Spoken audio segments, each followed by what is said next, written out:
unity, patriotism as a key component of our national values in the discharge of our duties. Several other times, and I want to speak to this very clearly, Honorable Speaker, when the Deputy President, the truthful man he says he is, attended a church service in Bungoma, and we actually requested that we had several other problems which needed to be handled, specifically blocked road programs, employment opportunities. The Deputy President, the truthful man that he is, told us on our faces that according to the votes which we got, whatever we had gotten was enough and we had no duty to keep on asking for more projects. That is the Deputy President who is supposed to be the principal assistant to the President and who is supposed to portray national unity. Equally, Honorable Speaker, the Deputy President yesterday clearly said that the government that we have now, the Kenya Kwanza government, is a government of shareholders. Because he said the government was formed because of shareholding agreements. Once you become a Deputy President, you are the face of national unity. He cannot really keep invoking the promises which were made, the agreements which were made prior to the government being formed. What will happen to those other countries, other areas which are not part and parcel of those particular agreements that were alleged to have been made? Equally, Honorable Speaker, the Deputy President has committed an offense, or is reasonably expected to have committed an offense. When he was asked in his visits which he makes throughout the country, he said that he visited Keyo Marakwet, he visited other parts of the country, and he has been given animals. And those animals, he has kept them at his home, and he now has a herd. Article 76 of the Constitution clearly indicates that when you receive a gift or a donation, you are supposed to donate it back to the Republic. You don't keep it up as your reward at home. So looking at this, Honorable Speaker, the Deputy President of the Republic of Kenya has committed a corruption offense for which he needs to go home. Honorable Speaker, the Deputy President of the Republic of Kenya is supposed to be above board. He is supposed to be the number 2 citizen who needs to preach national unity. He is supposed to be the president in waiting. He is supposed to be actually the president in waiting, so that if anything happens, he is supposed to take over the reins of the country. Honorable Speaker, if we look at the utterances that have been made by the Deputy President, let us look at the KEMSA case. I've looked at the affidavit of Dr. Andrew. It is very, very clear that the Deputy President was actually conflicted in the KEMSA supply case, and Article 75 of the Constitution requires all state officers to avoid situations where they are in conflict of interest. And in leading this, the Deputy President should be at the forefront of avoiding situations where he falls in a situation where there's a conflict of interest.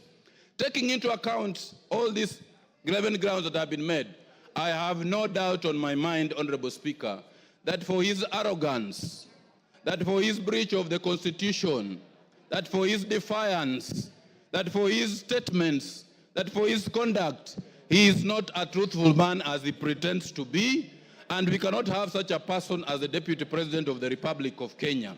It is high time, Honorable Speaker, that we now seize the dragon of tribalism, we now seize the dragon of ethnicity, we now seize the dragon of regionalism and slay it and get our nation moving forward.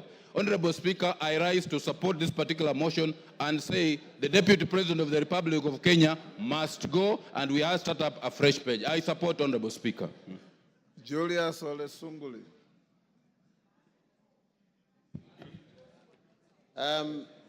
Mr. Speaker, I come from an older period, being a member of KANU, and having served in the KANU government.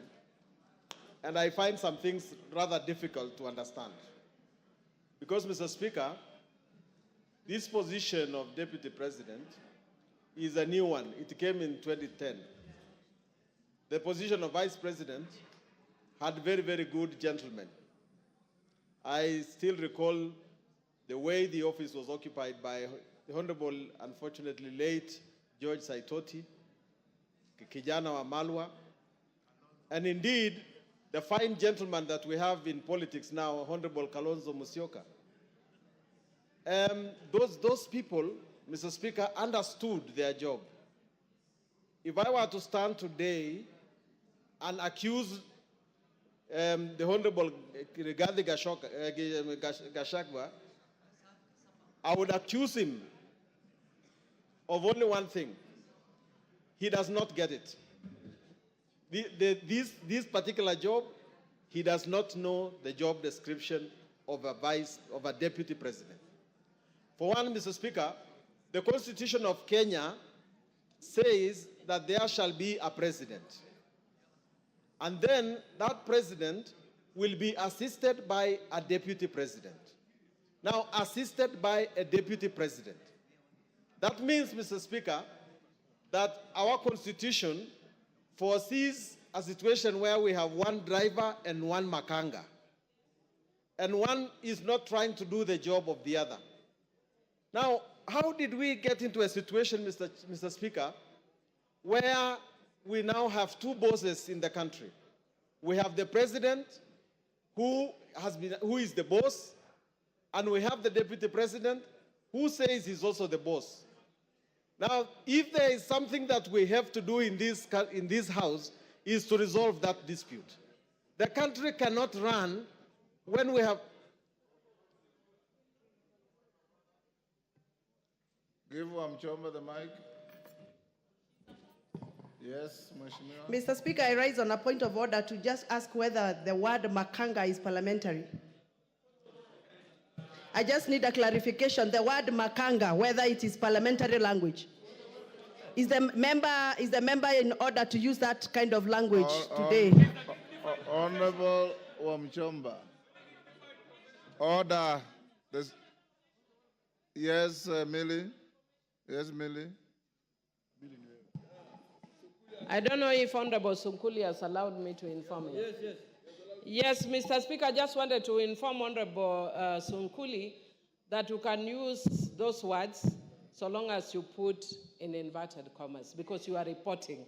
So when it is reported, like in the case where people are talking kufa makanga, kufa dereva. Mr. Speaker, I even wanted to speak to it by saying that it is actually people saying that are crucifying the DP. By saying he should kufa,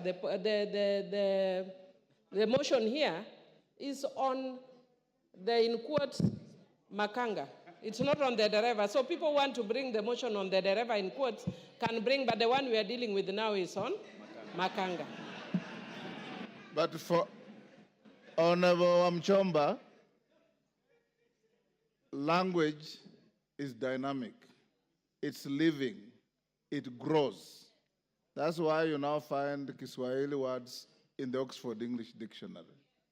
And by ordinary usage, every single Kenyan knows what makanga means. And Sunguli was not mixing languages. He spoke in the manner like he was quoting. I will definitely need another extra time. But Mr. Speaker, so our Constitution foresees a situation where the president and the deputy president operate in harmony.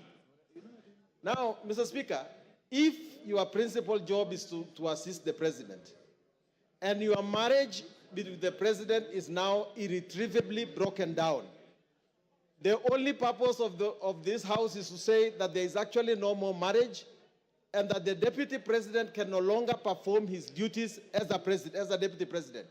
And so, if that happens to be the situation, then what remains?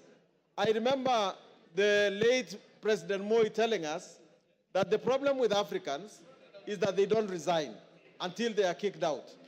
In this particular situation, because the marriage is irretrievably broken down, it ought to be the case that the deputy president ought to say, as a gentleman, that this thing is not working, I'm going to leave it. He has said that this is like a company. And in a company, people exist in order to have a common good.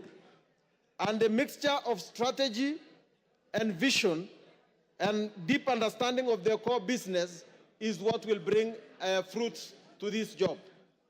Mr. Speaker, I believe myself that there are two mistakes that have been made here that need to be looked into by this House. One is that the Deputy President ought to believe in the Republic of Kenya. Because if I look at the number of times, if I Google the number of times the Deputy President has pronounced the word Mount Kenya, and the number of times he has pronounced the name Kenya, the number of times he has said Mount Kenya are more than the times he has said Kenya. A person who takes the oath to be the Deputy President of Kenya must be a person who pronounces the words Kenya more than the one person who pronounces the words of his region. Patriotism. And secondly, the person must actually believe in his boss and must. Give him 1 minute.